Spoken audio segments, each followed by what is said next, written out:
Halo ayah bunda, apa kabarnya nih? Semoga sehat-sehat saja ya. Selamat datang di konsultasi online kali ini bersama saya, Dr. Dani. Seperti biasa, kita akan membahas perkembangan gerak anak yang mengacu pada KPSP atau Kuesioner Pra-Screening Perkembangan. Topik kita hari ini adalah perkembangan gerak halus pada bayi usia 9 bulan.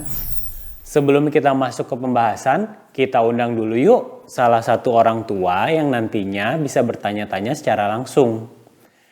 Halo Bu Ita. Halo dokter, kali ini apa yang kita bahas nih dok? Nah, hari ini kita akan membahas kemampuan gerak halus pada bayi usia 9 bulan Bu.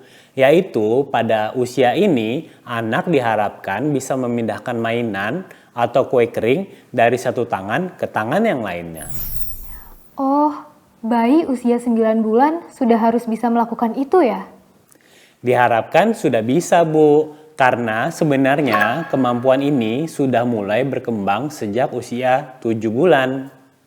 Wah, pas sekali dok dengan usia anak saya sekarang. Nah, gimana? Kalau anak ibu, apakah sudah bisa? Saya kurang yakin sih dok, karena belum pernah melakukan tes ini secara khusus. Nanti saya coba cek deh dok. Tapi gimana ya, kalau ternyata anak saya belum bisa? Apa yang harus saya lakukan nih dok? Nah, nanti coba dites dulu ya Bu. Kalau ternyata anak ibu belum bisa, ibu bisa coba lakukan stimulasi terlebih dahulu. Stimulasinya seperti apa tuh dok? Sebelumnya, kita harus memahami bahwa supaya tangan bisa memindahkan benda dari satu sisi ke sisi yang lain, membutuhkan kemampuan melewati garis tengah tubuh. Oleh karenanya, stimulasi akan berfokus pada kemampuan tersebut. Misalnya seperti ini. Mengajak anak bertepuk tangan adalah satu kegiatan awal yang bisa dilakukan untuk membantu anak melewati garis tengah tubuh. Kenapa disebut kegiatan awal? Karena sebelum anak akhirnya bisa melewati garis tengah tubuh, anak harus bisa menemukan kedua tangannya terlebih dahulu di tengah garis tubuhnya. Seperti pada kegiatan tepuk tangan. Oh, jadi memang tidak langsung bisa ya dok? Ada langkah-langkahnya supaya anak bisa melewati garis tengah tubuh ini?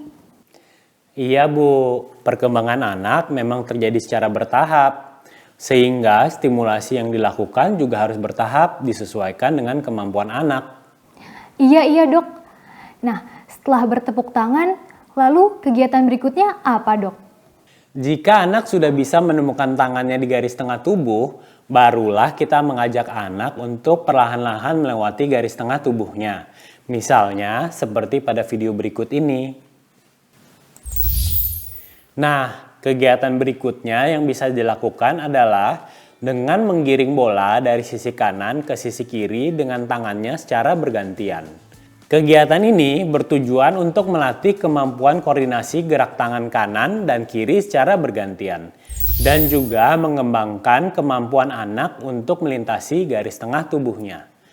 Dengan rutin latihan seperti ini, maka diharapkan anak terbiasa melakukan kegiatan sehari-hari yang membutuhkan kemampuan melintasi garis tengah tubuh. Misalnya, belajar makan sendiri ataupun menulis nantinya.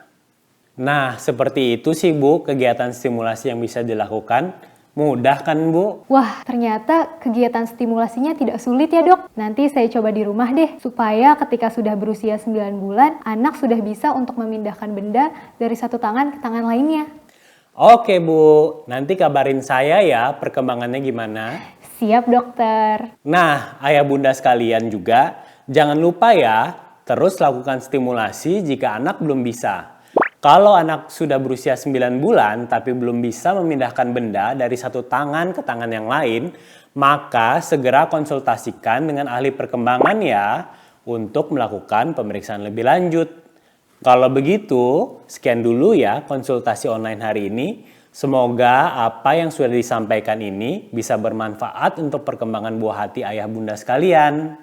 Sampai bertemu lagi pada konsultasi online berikutnya. Sampai jumpa. Sampai jumpa.